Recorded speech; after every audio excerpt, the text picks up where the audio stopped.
Good morning, Warzone kids. This here is part 3 about Sappho stones. Warzone kids is my term for those of us like myself. I'm a child sex abuse survivor. As an adult, I live with borderline personality disorder. I'm a recovering addict and bulimic. And I think of our soul, our psyche, as a Jenga tower. That game that starts off with a solid block of wood made up of smaller blocks. And with each turn, you take one of the smaller blocks out and put it on top. And the Warzone kid is my term for those of us that had a childhood that was like a game of Jenga. It was like a low-grade guerrilla war against our psyche, where those blocks were taken out through sexual harm, physical harm, emotional harm, psychological harm, societal harm, racial harm. They were taken out and put on top. So that by the time we're adults, we have a rickety psyche. Rickety and shaky, tends to fall down.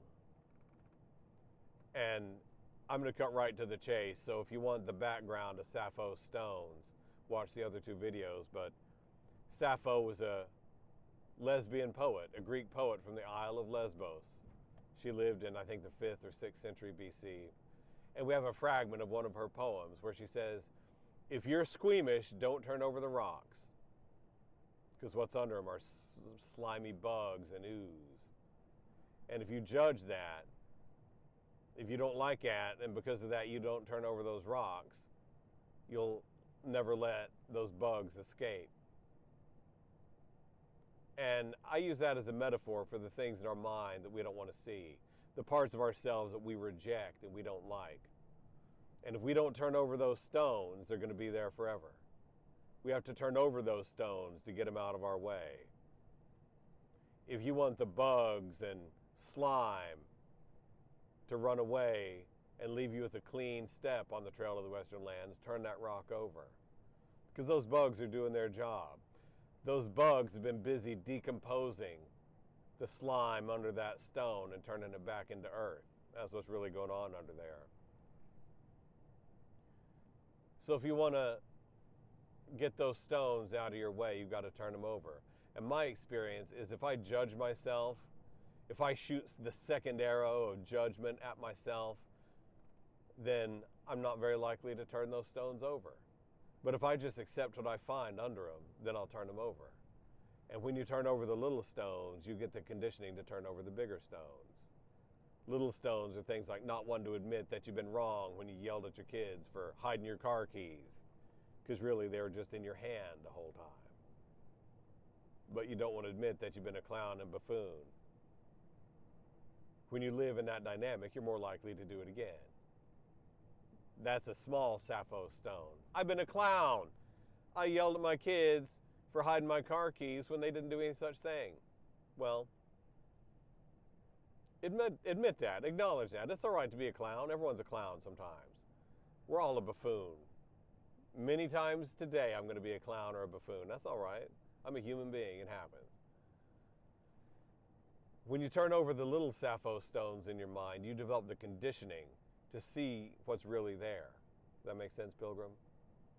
I told you in the last couple stories about bigger Sappho stones in my mind. And so I'm just going to cut to the chase and tell you about a big Sappho stone in my mind. I had my relationship with romantic love is like Jaime and Cersei in Game of Thrones. Real intense. If it ain't intense, it doesn't register, particularly in the romantic arena. No one's ever said, the problem with Ben is he ain't intense enough. These words have never been spoken. Well, that's just how I roll. That's all right. I'm not some other guy. I grew up in a very intense emotional environment. I was caused a lot of harm by my maternal organism, my mother. She used to cast me out into the darkness by withdrawing her love whenever I didn't make her happy. As an adult, I find, much to my chagrin, that I've absorbed that and I've caused the same kind of harm to other people, turning away my love and approval and affection whenever they made me unhappy. I do not want to live like that. I know what kind of pain that causes in others. Well, my orientation toward romantic love as an adult is geared toward intensity. And I'm a monogamy-oriented guy. I'm a one-woman guy. And if it's not real intense, it just doesn't really register as love to me. And that's why when I watch Game of Thrones and I see Jaime and Cersei, they resonate. I think, yeah, that's about right. When Jaime gives that speech at the end where he tells Brianna, "You think I'm a nice guy? I did this bad thing to get to Cersei. I did that to get to Cersei. I did this to get to Cersei. And I'm fixing to go to Cersei now." And he does. And he meets up with Cersei in Maegor's stronghold, and that's where they die. All of that resonates quite a bit with this guy. All of it. And I do not want to spend my life in Maegor's stronghold, in a doomed quest to find the magic romance that can never exist. I need to live in the here and now with actual relationships with actual people, the way they actually are. And I will burn them all to the ground if I live in that borderline dynamic. I will burn them all to the ground. In fact, I've learned that often what registers as intense love to me is nothing but a flaming plane crash that I'm fighting to get on board. The sparks of love to me are often as much like me trying to start a fire in that airplane that I'm flying in. The sparks of me trying to start a fire that's going to burn that plane down and bring the whole thing down into a crashing, fiery mess. Those are Sappho stones for me, and this is about me and my life in the present moment. Now, I got divorced a while back. It may not be a surprise. Every relationship takes two to tango, but on my side of the street, there was a lot of that. Betrayal, splitting, that kind of thing. And as many a human being does when they find themselves single in midlife, I wanted a knockdown, drag-out romance, like the kind you have when you're a kid. You know, comets are made of frozen ice and rock, and comets go around the sun. And every time a comet goes around the sun, you know, they got that tail on them. Comets have a tail, looks like. Well, that tail is bits of that comet being burned away by the sun. And that is exactly what it is like to be an adult for this guy living with borderline personality disorder and going again and again looking in that flaming plane crash for love and finding that it's like a comet with bits of it being burned away by the sun. That's what it feels like. Now, I can tell you, Pilgrim, there really ain't bits of me being burned away by the sun, but it feels like there are. And there's a reason why the suicide rate for adults living with untreated borderline personality disorder is something like 10%. I can see why. Because you feel like life is a series of betrayal, and every last one of them burns pieces of you away like the tail on that comet. So I remember I got in this romance with a woman, and it was everything I wanted it to be. It was intense. It was very Jaime and Cersei-like as far as I was concerned. Went on for several years.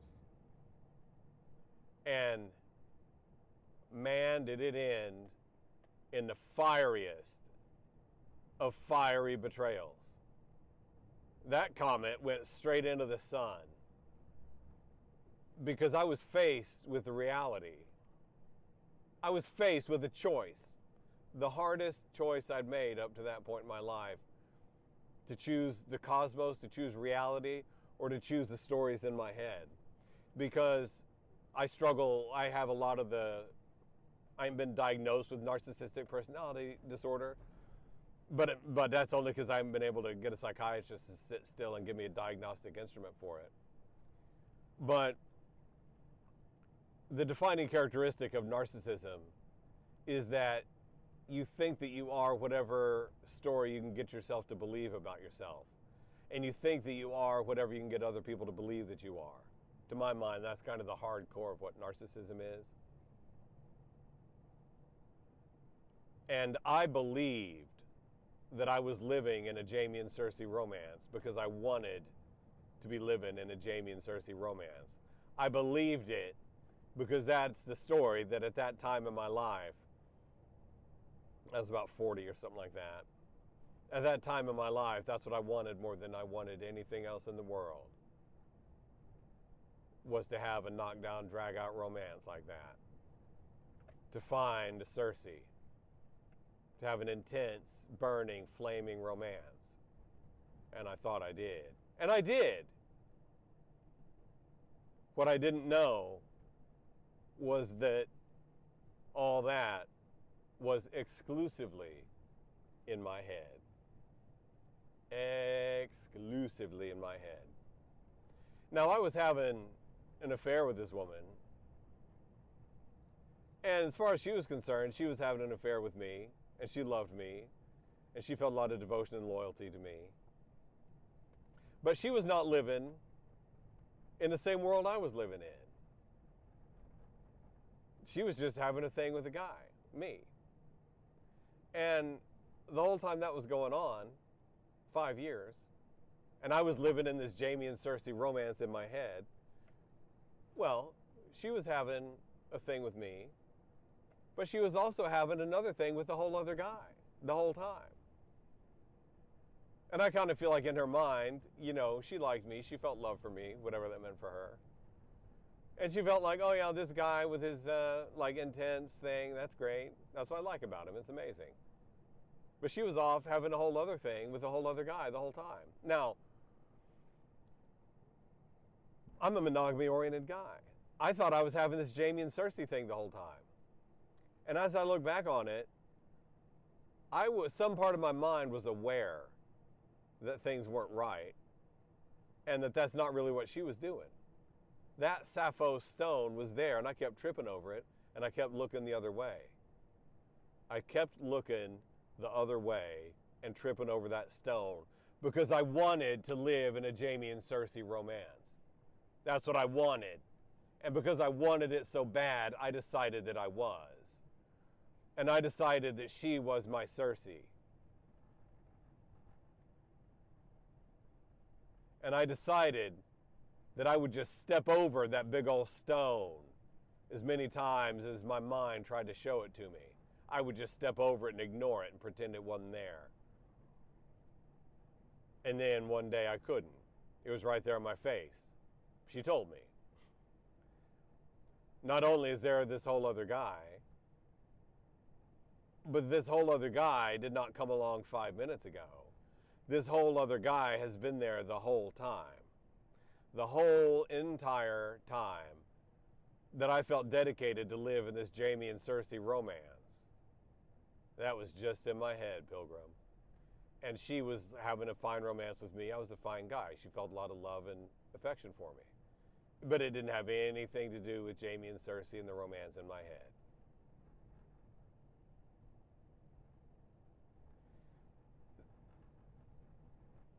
That was a giant Sappho stone in my mind. And that Sappho stone sat at the crossroad of the Trail to the Western Land for this guy. Because I did not want that to be true. I did not want it to be true. That for 5 years I've been living in a dreamland in my head. 5 years. I'm 51 years old. This all happened when I was in my early 40s. But if you're anything like my age, you can identify with the fact that I did not feel like I had 5 years to burn in a fire that I started. I did not feel like I had 5 years to give away to a dream in my head. I did not want that to be true. I wanted it to be true that I was having a Jamie and Cersei romance. A knockdown, drag-out romance like the kind you have when you're a kid. And I did. It's like when you rub a lamp and the genie comes out and you wish for something, but you don't specify it enough, so the genie finds a way to screw you over. I wanted a knockdown, drag-out romance. I didn't specify. And I was the one that got knocked down and dragged out, Pilgrim. I got Mike Tyson'd.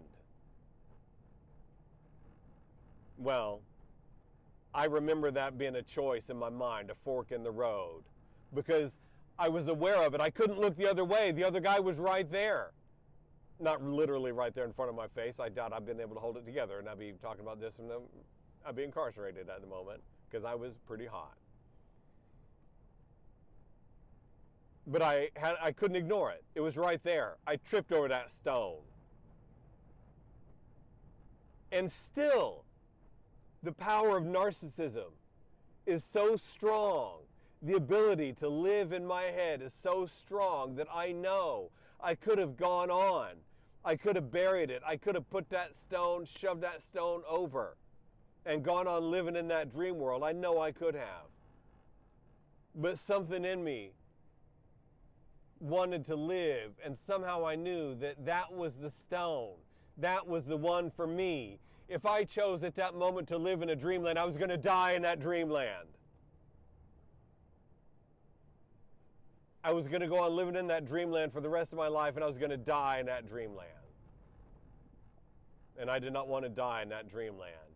I want to die on the trail to the Western Lands with my boots on, Pilgrim. I want to die trying to learn and become who I am. Trying to go to the place of peace and wholeness. A place where I live right now in a journey that'll never end.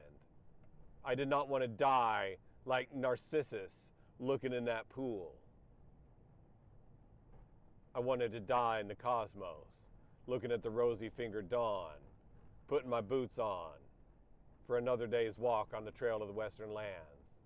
And in order to do that, Pilgrim, at that moment, I had to be willing to turn over Sappho's stone in my mind and accept the reality that I had invented a fiction of Jamie and Cersei to live in, and I was indeed living in Magar's stronghold. And that dragon was bringing it down around my head, and I could either get out or I could stay in. Those Sappho's stones were about to be what was in Magar's stronghold falling on my head, boys and girls.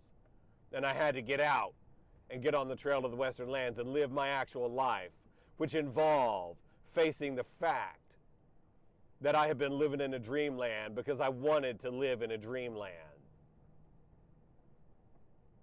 There's no way out but through. There's no way out of that reality but acknowledging that reality and living in it and saying, that is what I have done. That is the fiction that I have done. I have lived in that fiction for 5 solid years in the middle of my life when I did not feel that I had 5 years to give away to being a clown and being a buffoon. And I did not want to accept the fact that I had been an utter clown and an utter buffoon. And I had lived in a dream world like Narcissus, staring into that pool at his own reflection. But I had, Pilgrim. It was like an egg cracking inside my head. It was like my head was an egg, like my skull cracked open and narcissism came oozing out.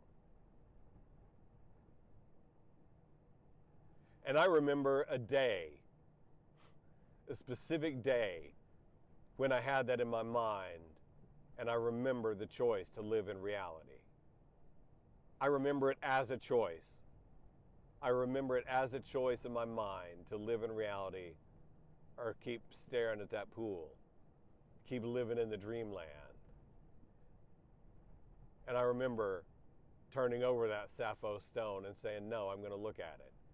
My power of narcissism, the power of living in a dreamland in my mind instead of the cosmos, is so strong that if I want to, I can go back to living in it. And then I'll live and die in Magar's stronghold. Because that's all you can do in Magar's stronghold is die in it, like Jamie and Cersei. And my dream of Jamie and Cersei died in that Magar stronghold. Died. And I'm glad of it.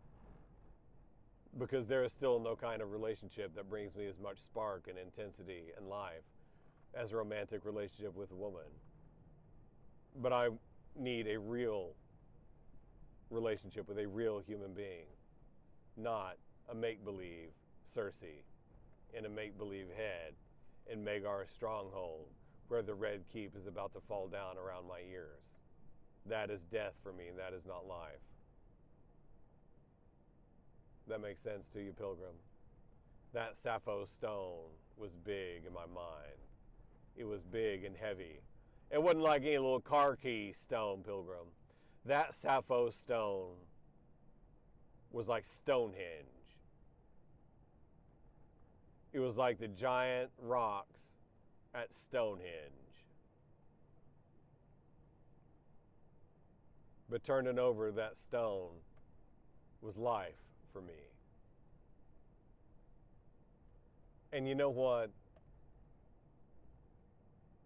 When I think about those 5 years, and I think about how that felt, I burned with shame. If you're a Warzone kid, whatever the reasons are, you know what shame and humiliation feel like. I know you do. I felt grade 9 shame. 9 on the Richter scale, 9.9 on the Richter scale of shame and humiliation. But that's not how I think about it now. Now I think, look at that. See, that's the level of pain and suffering that I was in. That's the shape of my Jenga tower that I brought out of my childhood. My childhood was so unlivable for me inside my head that I had to live in a dream world to live in. See? And I conditioned myself to live in that dream world. That's what I had to do to survive my war zone. And I found myself as an adult living with that psyche to live in that war zone. I did. That's okay. I don't have some other psyche. That's me.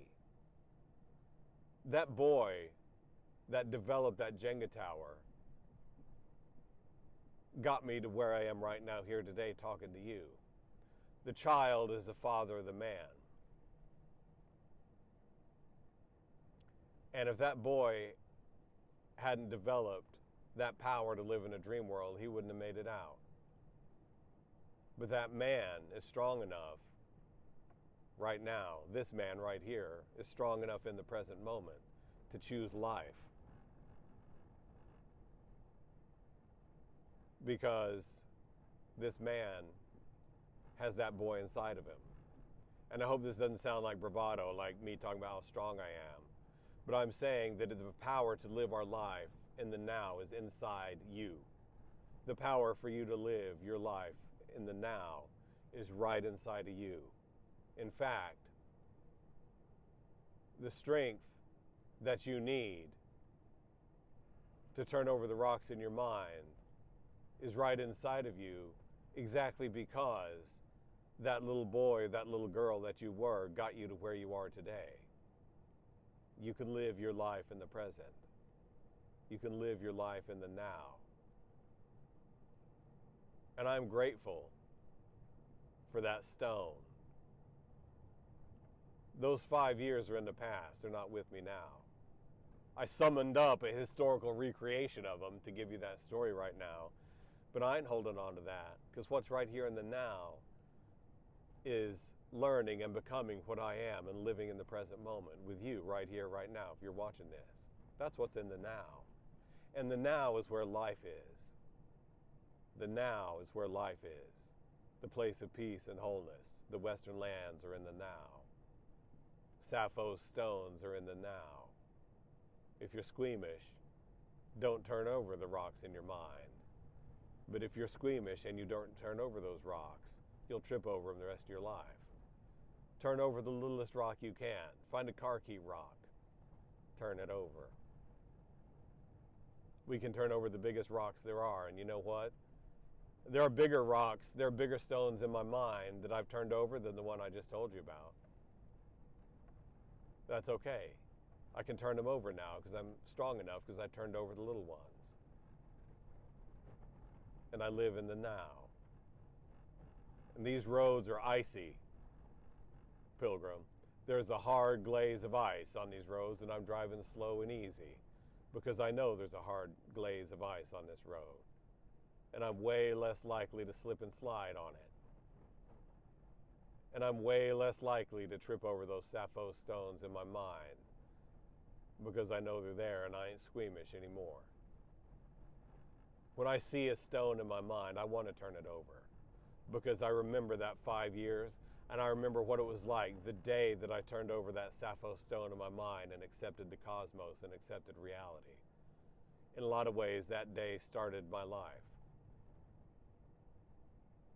It felt like at that moment the clouds parted and there was rosy-fingered dawn, like she is right now coming up over them mountains.